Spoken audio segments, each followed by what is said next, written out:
I was so excited when we started talking at a party, really, where we were having a conversation about the work that you've been doing with people. And I thought that was such a interesting dimension of coaching that has not been explored enough, that has not been discussed enough and not been inquired about enough, and not enough practices are in the world that are taking that idea and saying, hey, what about this whole thing? And that was integration. Is to say we all have transformative breakthrough experiences, especially individuals that are in personal development, personal growth, and all that fun stuff. You go to an event, you go to a seminar, you attend a Tony Robbins conference, you go to an A-Fest, you might come to a Mind Valley University, you might come to a Super Coach experience. All of these amazing, grand experiences that you have of life. And then a week later or 2 weeks later, you kind of like go back to your normal life. The big experiences are great. You have great memories of it. You want to go back at it again as soon as possible. And at the same point of time, it feels like, that just went away 2 weeks later. Or there was a small change, but not enough integration to the world, because there's such a big difference between the world that we go in and the world that we live in. Talk to us a little bit more about that. So much there. So, like simplified integration, a lot of times it's like, what does that even mean to integrate something, right? And I look at it like a sandcastle. You build a sandcastle, you are integrating it into a shape, and then you go for this big transformation, and it's like you kicked the sandcastle over. The thoughts, the ideas change, your perspective changes. The problem is when you have a big realization, but not a plan of how do I either inform the environment I came from that I'm different in how. When you get back to it, it's almost like you're in a television show, like say it's Seinfeld, and you left like Kramer and you come back like Jerry. They don't know this character. They don't recognize it, and a lot of times don't trust it, and it can even scare them. And so if you don't have a way to inform people of what's different and how it's different and what that means, you end up usually going back to the old operating system because it's easier and life gets stressful and it just slides you back into position. That's what we call them constructs. The house is a construct, your job is a construct.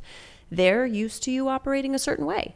And so they're going to treat you like the old way. And when you try to fight back, like, no, that's not me anymore. I'm sure anyone that's been to a lot of transformational events has had a family member be, we'll see how long this lasts, right? Before you end up the old you, because that's what you always do. They're already kind of taking jabs. And so having a plan, having support is what integration requires, because willpower fades. And so it's really getting radically honest. How do I take the big realization and implement it into my life? How do I have reminders? Who am I now as a result? Who's going to need to know about it? So integration is the action. Big realization without action is just a dream. Beautifully put. So let's back up one step. So somebody decides to go on an event, and this happens again. Somebody decides to hire a coach. Somebody decides to take a coaching certification, say with EverCoach or something like that, right?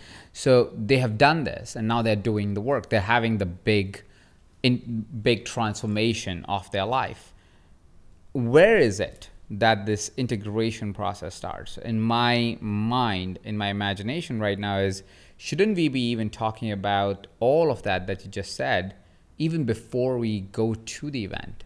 Yes. So integration's always happening, just like healing is always happening. But how optimal and intentional are you going to be with it? And so if I know, for example, that I want to get six-pack abs by summer, it doesn't only start when I get a coach or when I get a personal trainer. First, I want to have a vision so that when I go to them and I can express what outcome I want, so we can co-create it. Then we integrate the plan. So for me, integration starts by intention first. Like, what do I want to know, do, be, or understand? So that as I'm going into an experience, I'm already integrating my future self or my ideal self for this, what I want or who I want to be from now. So integration's always happening. It's when you become intentional with integration that you start to see the results of it. And so if I know that I am going to hire a coach or I am going to get a certification, what is my why for that before I even go into it? If I only consume information without any really clear direction, then it's almost like I've got all these files, I don't know where to put them, a stack of books that just becomes like that shelf help you put off to the side. Because it's not that you need to know exactly what to do, But even in the coaching space, do you want to be a health coach, a motivational coach, an inspirational coach? Like there's so much possibility to even, like, what is the sport you want to play?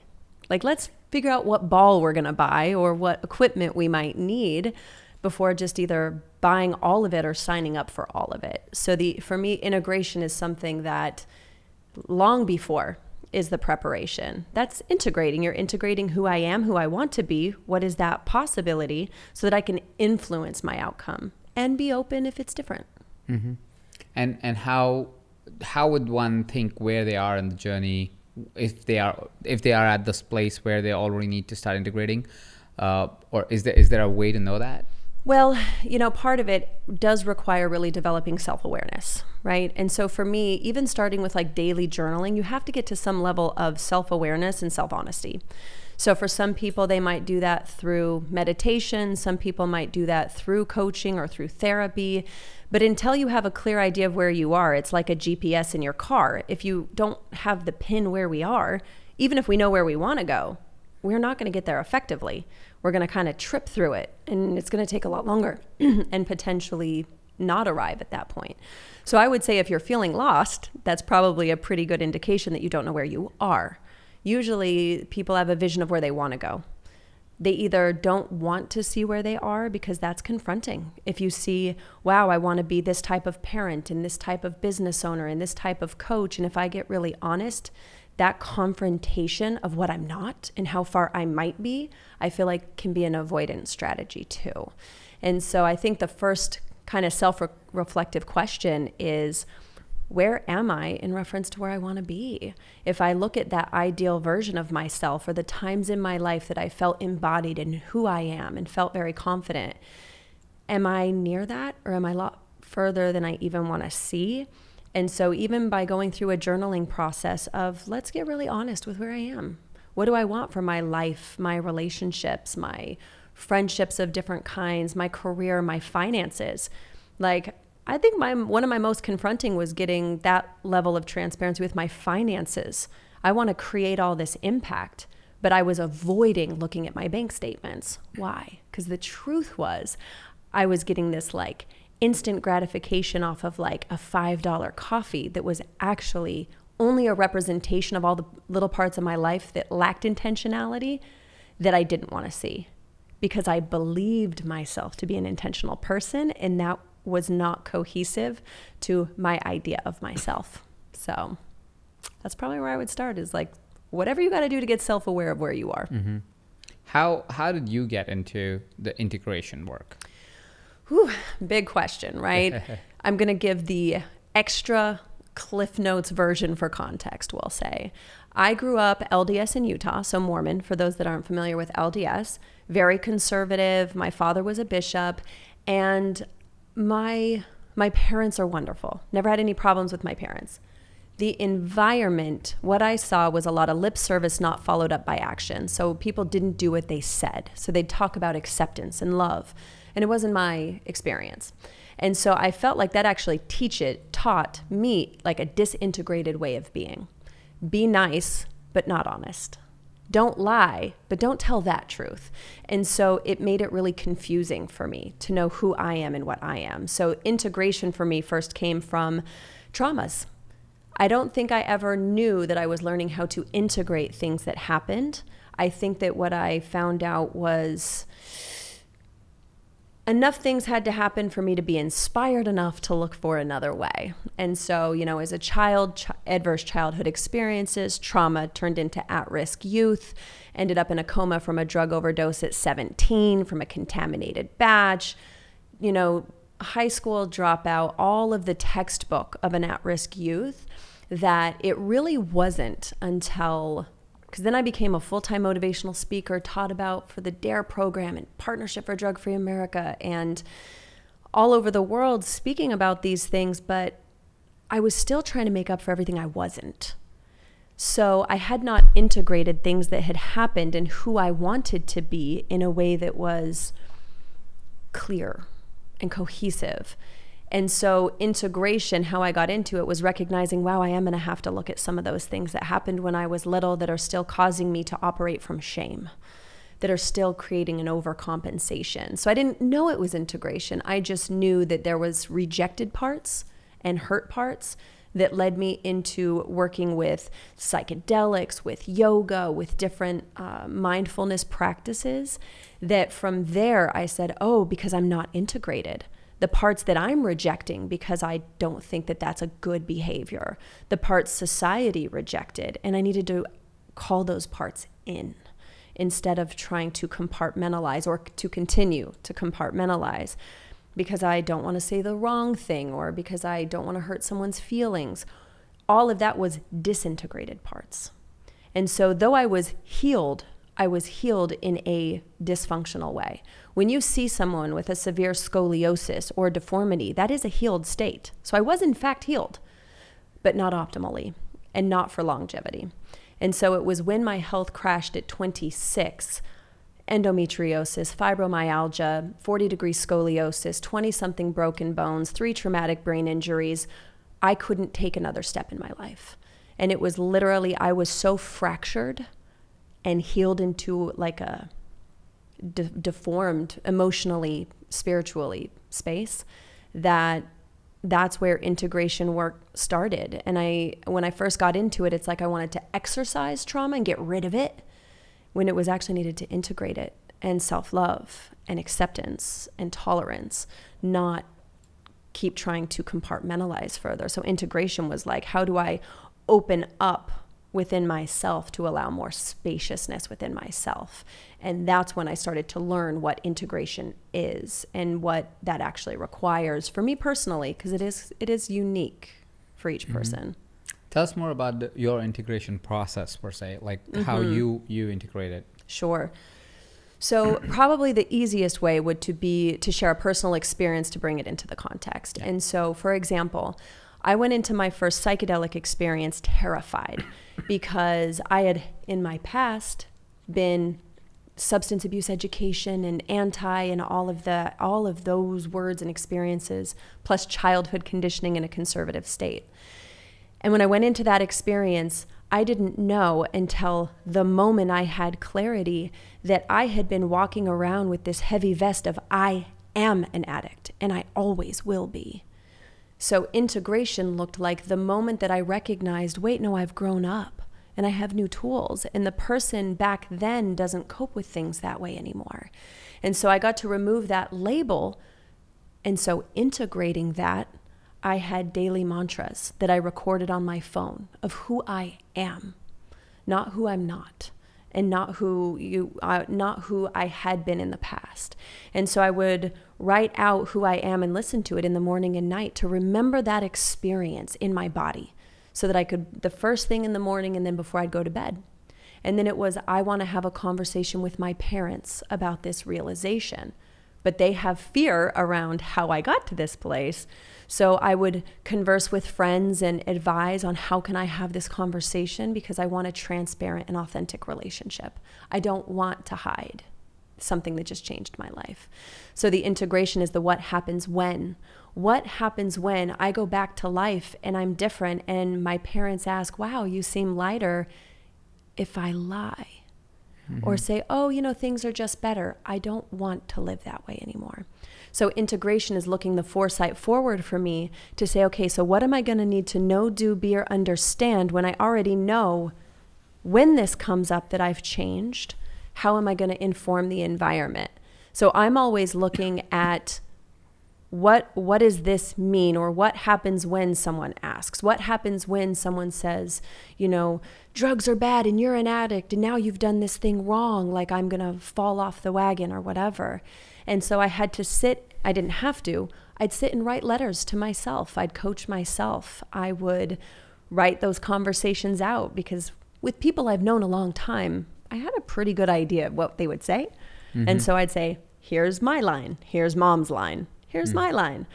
And by going through that, I removed a lot of the fear, and that allowed me to have the honest conversations and learn how to regulate my body in even having those conversations by looking a little bit ahead so that I wasn't reactive. So for me, that's really what integration is the what happens when. I have this new perspective. So what happens when the old ways want to come back in? Or, you know, back then I was married, I was in a previous marriage than now. What happens when we start to escalate our voices? What will I do to be who I am and who I want to be? What will that require? So for me, that's how I integrated, wow, I have a new level of understanding of who I am. So what is that going to require in the situations moving forward for it to be different? Beautiful, beautiful. So what I'm hearing, and I feel there's so much power in what you just said, is because like you were sharing your personal experience on how to integrate something, but it's so rare that I've seen somebody actually go and figure that piece out. What I've heard more often, more commonly, is I'm changing, or I have changed as a person, and I don't have support. Like people around me don't support that change, or I've changed as a person. And this is not even psychedelic experiences. This is just experiences of life. In psychedelic experiences, it can be even more profound sometimes. And what tends to happen is there is that fight almost of two identities, I would say. The identity that everybody sees or perceives you to be, and the identity that is unraveling for you. You're not fully there yet, so you don't have the confidence to say, this is who I am, but you kind of want to be that person because you know there's a future there. So if somebody is in that position, and say somebody is fighting the good fight with, say, especially family members, or people that don't want you to change because there's a certain level of certainty that they have with your current identity, which goes away the moment you become a different person, especially if it has happened multiple times before. It's a huge stressor for especially family members, for what I feel. What would you say are some of the ways to think about that? You know, one of my gifts of trauma is my adaptation is to prove someone wrong. So that did carry over in a beautiful way in this process to say, well, they'll have to see. I'll show them. But this time I wasn't doing it out of retribution or, you know, spite. It was just, part of it was also having compassion for them. And really seeing that, like, say for my parents, when I first told them that I was working with psychedelics after what had happened to me at 17, of course they're terrified. And when I recognized their reactivity was their fear because of their love for me, I also had to draw boundaries with that, which was the toughest part, actually. And so it took another layer of compassion work for me to recognize, of course, they don't understand. It's been very different for a long time. And so, but there was something, and because I got out on my own so young, I grew up very quickly, and that also caused me to learn how to, I was always dedicated to how do I communicate it so that I can be understood. And so I think that dedication to communication was a huge asset for me, and one that I continue to do. And so if you're still in that development process, having community, people that have your back, I call it a life team, whether it's a therapist or a coach or a family member, to help remind you who you are, to help you, you know, walk through that tough conversation. And part of it is nervous system regulation, being able to be with uncomfortable emotions for yourself first. A lot of people are trying to rush the process. Okay, I'm different and I expect everyone else to honor my truth. And now you are wanting everyone else to immediately change with you, which is control. And so part of the practice of this work is, how do I come back to center with compassion that the environment takes time? Just like if a bone breaks or something happens in my body, whether I want it to heal right now or whether I put a cast on right away for support, it is healing. And so what do I need in my environment to fortify my healing in this process? What would my cast look like to protect this very vulnerable state? Because it's new, so it's easy to get knocked off of your trajectory. And that goes back to the support system. And that might be a community, that might be going to community circles, that might be hiring a coach. And so if you don't have someone you can really lean on to keep you on track, that's the beauty of paying someone to keep you on track and remind you. It still is frustrating sometimes. And even being in the psychedelic work, of course, I immediately wanted all my family and friends to improve their life and it'll change right away. It's not for everyone in that way. And so part of it was then the practice of patience, that's right. Now I've had the realization, but the actualization, that is the practice. And so it's, what do I need until I feel solid with that? It's the same reason someone has a spotter at the gym. As you go heavier weight, it's a muscle. But as you continue to lift heavier weight, you get a spotter. So get a spotter in this process. It's when we're alone that we go, see, no one understands me. It still takes radical self-responsibility to find people that do. Absolutely. And I want to relate back to that experience because so early on in my career, I chose the path less traveled. Not because of a breakthrough moment where it was I went to a personal growth seminar or anything like that, but because I had a teacher that said a word to me that really showed me that I had more to offer to the world than the regular expectations. I was in an all-boys school, and pretty much everybody was training to be either a doctor, engineer, or an accountant. That was basically the three professions everybody was chasing. I was expected to do the same. I was an above-average student, not the most brilliant. Neither I was below average. I was average and a little bit over, depending on the subject we are talking about. And what had happened was, as I was going along in training to be an engineer or studying so I could do the tests and so forth, one of my teachers one day saw me do the morning news. We used to have news done by kids. I don't know if that's a culture here in America, but it's definitely in India, where somebody would do the Hindi news and the English news and some updates or whatever the thing is. It was all done by students. So I was doing the morning news one of the days, and my vice principal at the time says, that was very, very good. Very good. So I was like, oh, great, thank you. And I didn't think anything of it until I got a message in my classroom one of the days where I was called into the vice principal's office. And I thought I was in trouble because I was like, why do you get called into a vice principal's office? You're in trouble. You've done something wrong. And so like, oh, damn, I don't know. Are my parents there waiting for me? I mean, what the hell's happening?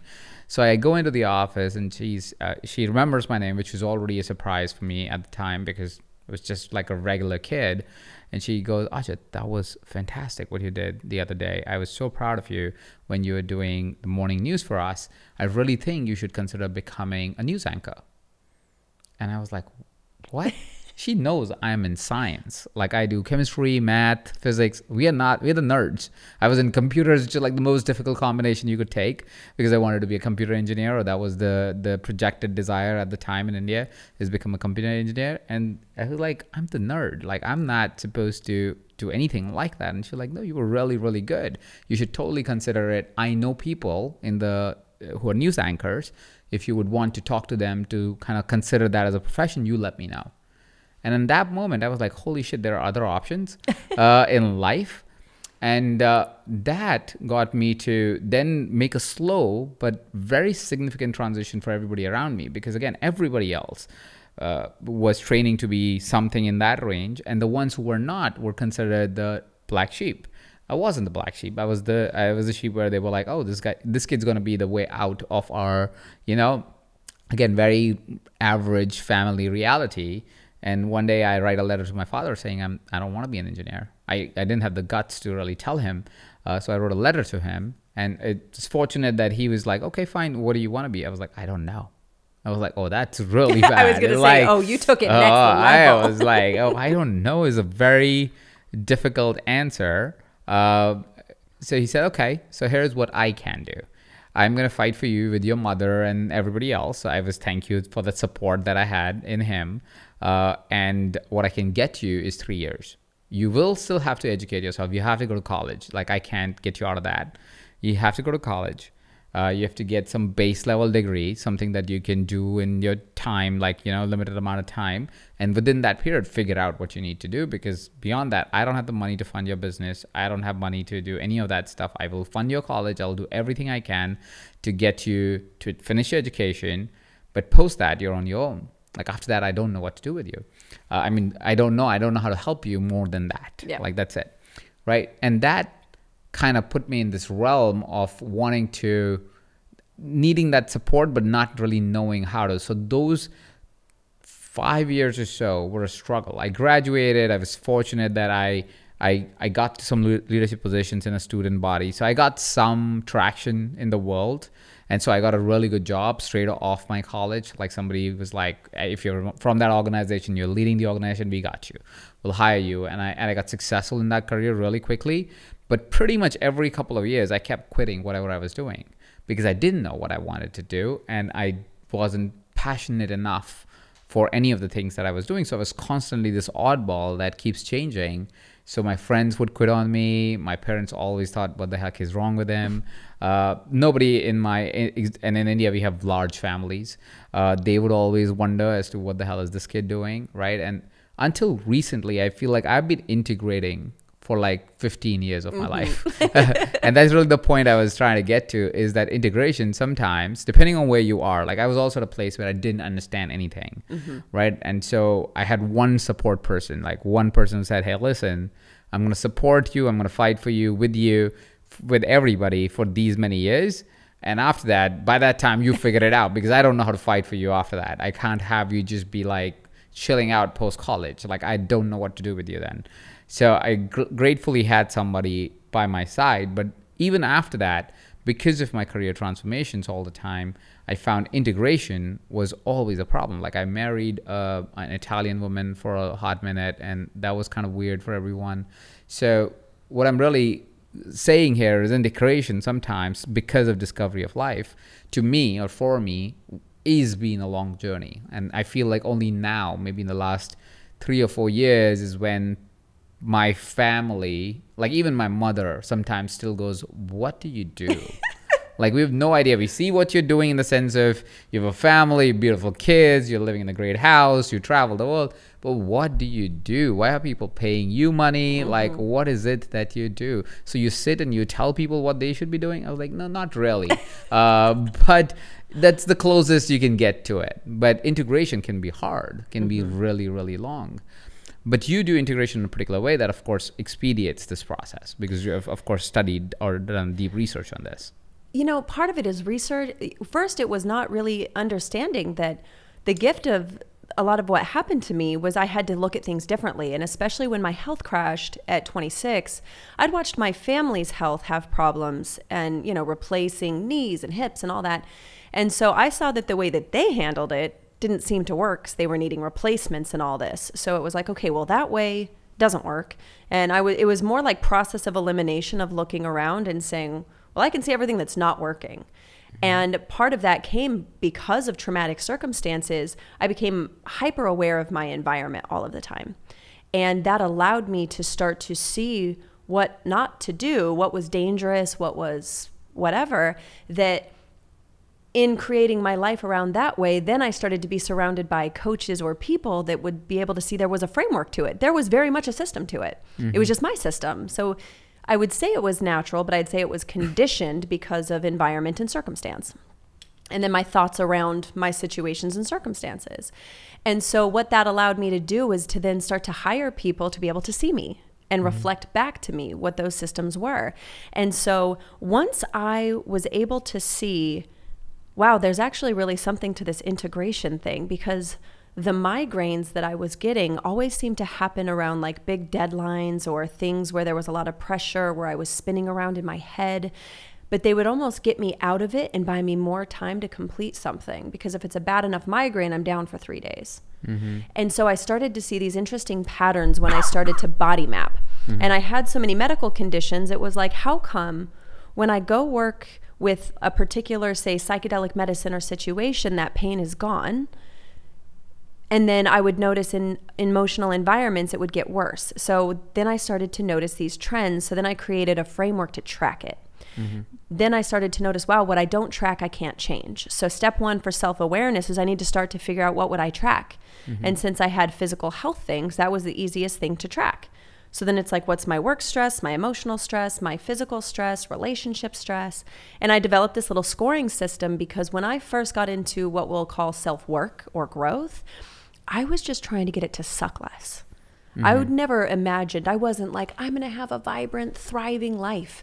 I had been survival for so long. I just wanted it to suck enough to go enjoy family and friends and live my life, which was, if, you know, from 0 to 10, I felt like if I could live at a 6, that would be happy for me, that I'd be content with that. The thing was, as I developed this process, a moment happened that I went under that 5 threshold, which meant there was less suck than more. And that's when all of a sudden I became a little obsessed with it, because it was like, if that's possible, if now more of my day is pain-free than in pain, what if? That's where that bridge to curiosity came in. What if pain-free is possible? That's when I recognized what I thought up to my life at that point was an 8 out of 10. If I could get my pain to a 6, I could have an 8 out of 10 life for me. But when that went under that 5 in the threshold, and I really started to dedicating understanding all the food I was putting in my body, the movement practices, getting into really solid kinesiology and getting my body rehabbed in the ways it never had been for injuries and why I was in a lot of pain, dysfunctions, imbalances I needed to fix. I had to get those in alignment. So my integration had to be, all right, so I need to go to physical therapy and chiropractic and get these into alignment to integrate my body back into an optimal position. So as I started to track those things, then I was like, oh my gosh, I now see the potential. Now I'm living my life a 3-4. The life I thought that could be an 8 was really my life at a 2. And that was when, as people started to see my transformation coming off all medications, not having laparoscopies for endometriosis or, all of these reproductive issues I had, people couldn't ignore it. They saw I looked different. But more importantly, my body was functioning and I was a light in my eyes that had never been there before. Nothing blocks pain like purpose, or nothing blocks purpose like pain. Okay, yeah.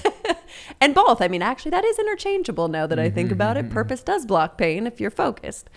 And so as I started to tap into that, then I was like, okay, there was actually a part of me that couldn't process my emotions, and that's what the physical pain was.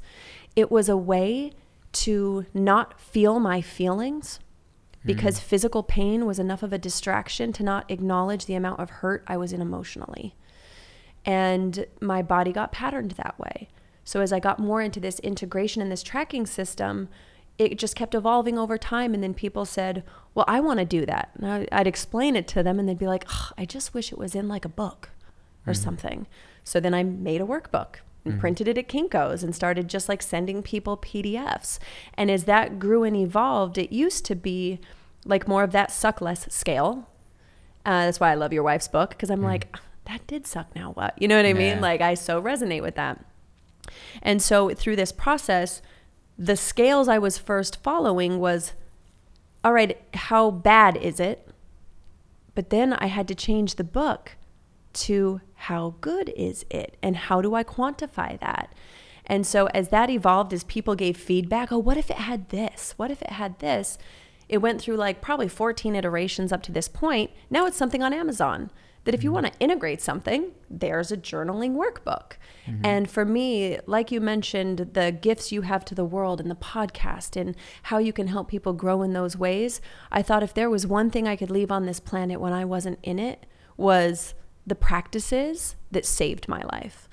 Because regardless of whether someone could ever afford to work with me or afford a coach ever, if they knew how to translate their body's language, then every decision they made after that, they could do it from a sense of truth and a sense of grounded awareness, which would then allow them to get more tools or resources or support. And it's one of those, sometimes you don't know that you're creating it. You're just, I don't know, just that point that I wasn't a survivor anymore. Then that was the only time I could actually see outside of just trying to make it to 40 was my thing back then. At 26, I couldn't stand or walk for longer than 3 hours. I sat down at Disneyland and cried and thought, how could I ever have kids or live a life? And now I just turned 40 and I'm still doing power jumps and, workouts and stuff that doctors told me I'd never be able to do. So now I don't really believe what anybody says. Which is, I think, the right way to live life. Curious question, because you mentioned that there's a workbook on Amazon. What's it called? So people can go ahead and get one. It's called the Psychedelic, that's my podcast. The Psychedelic Coach is my podcast. The workbook is the Condor Approach. The Condor Approach. Okay. Yes. So the Condor is, it's like the eagle is of North America. That's what the Condor is for South America. A lot of my teachers are in South America that taught me around tradition is beautiful and we want to honor it, but we can't adhere to it too tightly without it being a prison. And that resonated for me. And for me, the Condor, it's a vulture. And so it's a part of dead and dying systems. So it's those systems within ourselves, constructs, ideas, old traditions that for someone coming from, you know, any part of India to the States, some parts of that cultural constructs won't work here. So then what does that mean coming to integrate it here for you as a person, your family, all of it? And so the Condor Approach is really that evolution of the dead and dying systems. It's taking that bird's eye view. They fly at 14,000, 18,000 feet. They go very high. And they're the messengers of heaven to earth. So for me, they're the nature's cleanup crew and the ones that still come to the earth to be a part of the cleanup. Unlike other birds of prey that grab their food and fly away, the condor lands on the ground and stays there to be part of the transmutation, the evolution, the breakdown of what is dead. And so it's not trying to get rid of it. It's actually helping it to become a part of the environment in a new nutrient-dense way. Beautiful. So the Condor Approach gives a deeper dive of your integration approach. Yes. For the sake of the podcast, if you were to kind of give a bird's eye view of what this approach is, I kind of got the first part, but if you were to go whatever is possible in a concise way, 5 steps, 10 steps, whatever number of steps are, what would you suggest somebody who's trying to integrate themselves after their big breakthrough, if they were doing one of our programs or doing a program or an event somewhere and they're like, damn, I am a different person, but how do I integrate this? What do you recommend? Step 1 is body mapping, as simple as it sounds. If you wake up in the morning and ask yourself, am I rested? Do I feel more tired than yesterday, less tired? Because sleep is a big indicator of what's going on, right? If you're having a lot of stomach issues. So I basically break it down that understanding your body's language means if you just wake up every day and scan your body and mark what part of the body feels affected or impacted, and then do that throughout the day. I call it the 3 Ps, pause and pull back.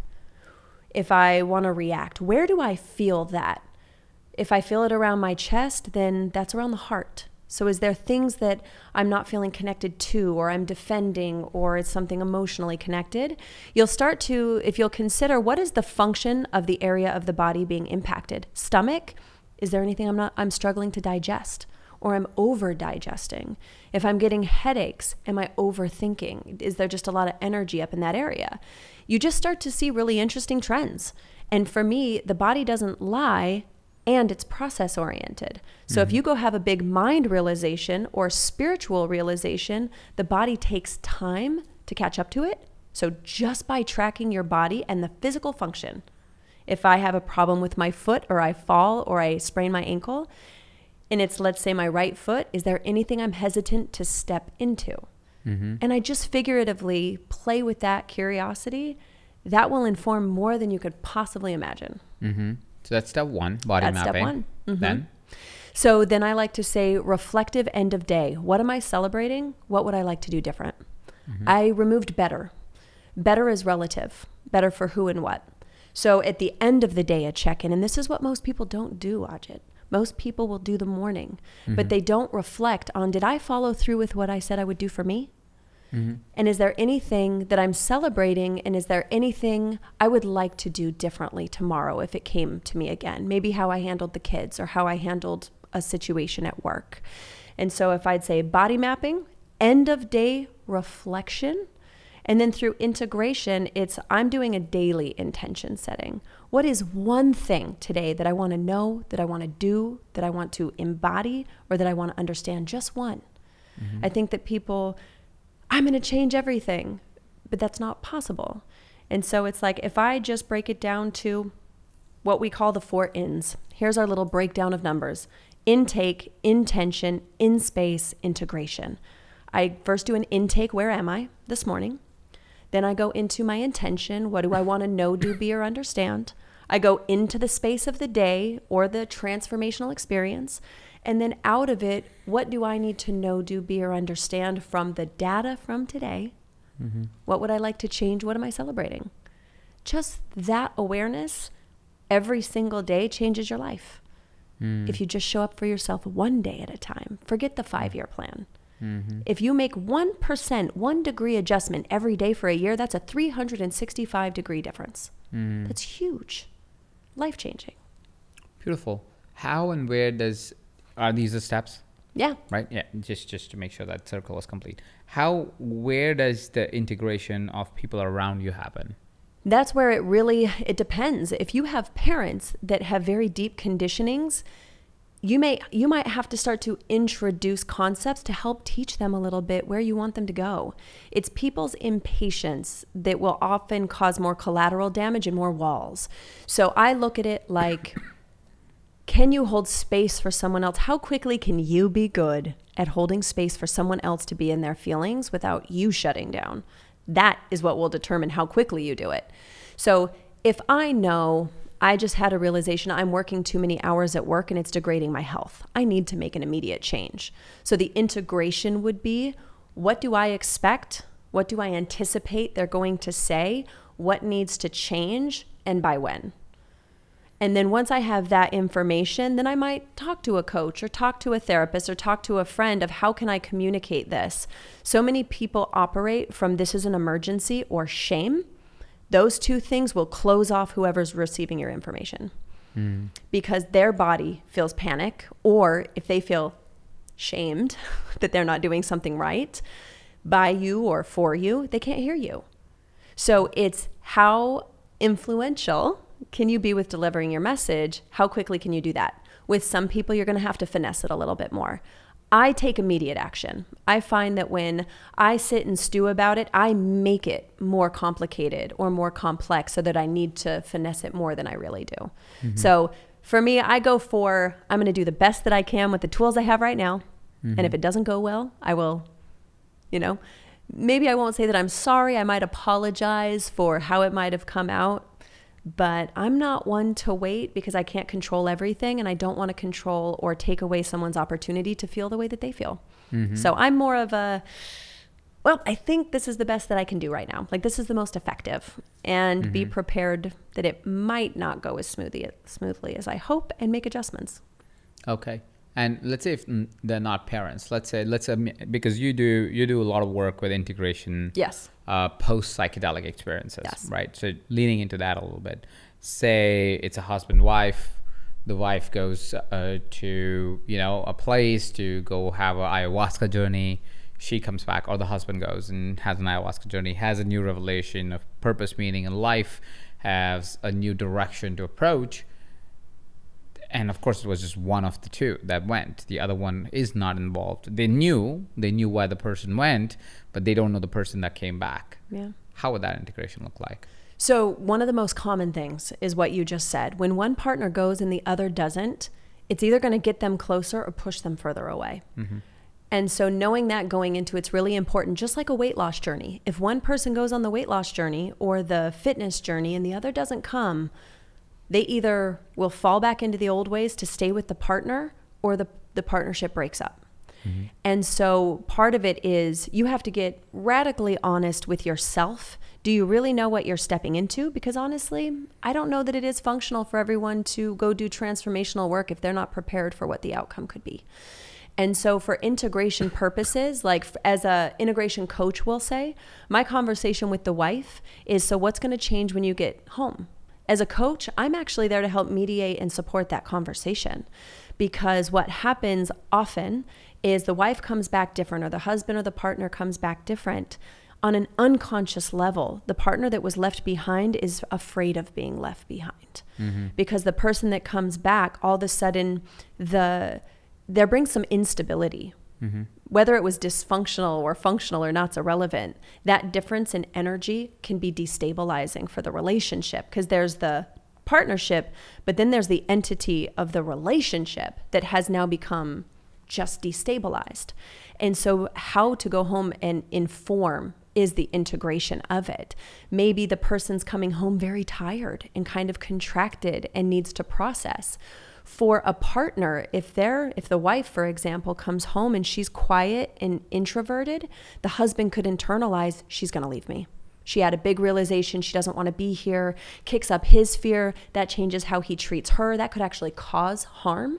If someone's fresh off of an experience, they're in a very, what we call neuroplastic state, very vulnerable state. And so just by knowing that, then from an integration standpoint, I can say to the wife, so you're in a very vulnerable state from what you're saying in this position. So how do we inform your husband so that he doesn't internalize that he's done something wrong or that you are contracted for reasons he doesn't know? That's where that transparency comes in. And not that someone still won't have fears, but when there's honesty and transparency, they know, oh, no, they said that she just needed space this week because she's processing a lot. Then that gives him permission to not have to fix, change, or be afraid. So the integration is what happens when you get home and you're in this very vulnerable state. I think that it would be beneficial for us to have a conversation with your husband that you're processing things. You don't have to share everything yet if you're not ready, but just so that he knows it's not him. Maybe she had a big trauma come up, something she's processing, or her job, or maybe she's a new mother and she's trying to reconcile lose the loss of her old identity, and it has nothing to do with him. Being able to inform that is what brings stability back to the relationship for it to heal. It's like that cast on the arm that's healing. It's been reset, but it's going to need more support. And then she could feel more nurtured and supported going back home to say to the husband, hey, I'm coming back and I really need to be able to process this week. Can you handle the house? Can you take some of these responsibilities on so that I can fully process? Versus, how come he doesn't see that I'm vulnerable? And then she isolates. And that isolation can then drive a wedge between the couple versus just like radical consent, radical transparency. Like, how can we inform as much as possible? That's integration. You're going back from this environment into that environment. You know that environment. So what will we need to know to ensure your safety in this healing process? Or if she comes back awakened and alive and renewed and he's not in a good place, that can be scary too.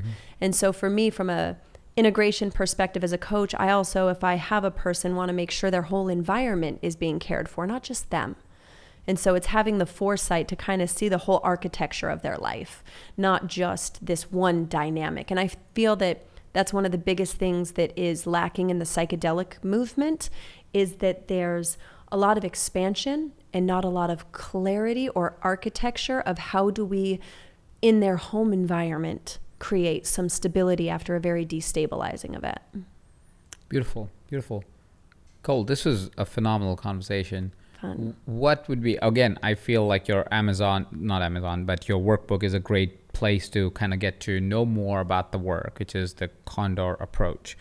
What else would be some of the great next steps for individuals that are curious about integration, post-psychedelic experiences, post-growth experiences, post-event experiences, many events in our life that require integration? What would be some of the ways that they can connect with you or get to know more about your approach?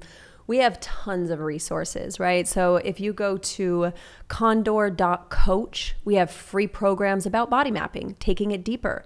When you get the workbook, it has a whole course. So for $12, you get the book and you get the course, because again, if you can trust yourself, you can choose the right coaches for you or the correct ones to get you where you want to go. Or if you decide to go down to the jungles or to Costa Rica to work with a shaman or a curandero, you'll be able to trust yourself to do so. And so there's tons of resources there. We're always posting on Instagram at the Condor Approach. For me, it's informing. Only through information can people be making consensual choices for themselves and for their families. Because again, a lot of times we go in thinking this is going to be great and don't understand the collateral effect of us growing. And so our expansion can cause contractions in others around us. And just by knowing it, we can approach it in a way that we can't ever eliminate harm, but we could certainly bring a lot more safety and connection and fulfillment. Beautiful. Well, thank you very much, Kole. Thank you for sharing all this insight with us. Is there a website or Instagram where people can connect with you? Would you share that? Yep. The Condor Approach across the board will pretty much get you anywhere. So there's the condorapproach.com. There's the Condor Approach on Instagram. There's, you blow a smoke signal, send a carrier pigeon, you'll find me. And Condor.Coach as well, yes. Right? So that would be the place to go. Yes. Cool. Thank you very much, Kole. It was great talking to you. Pleasure.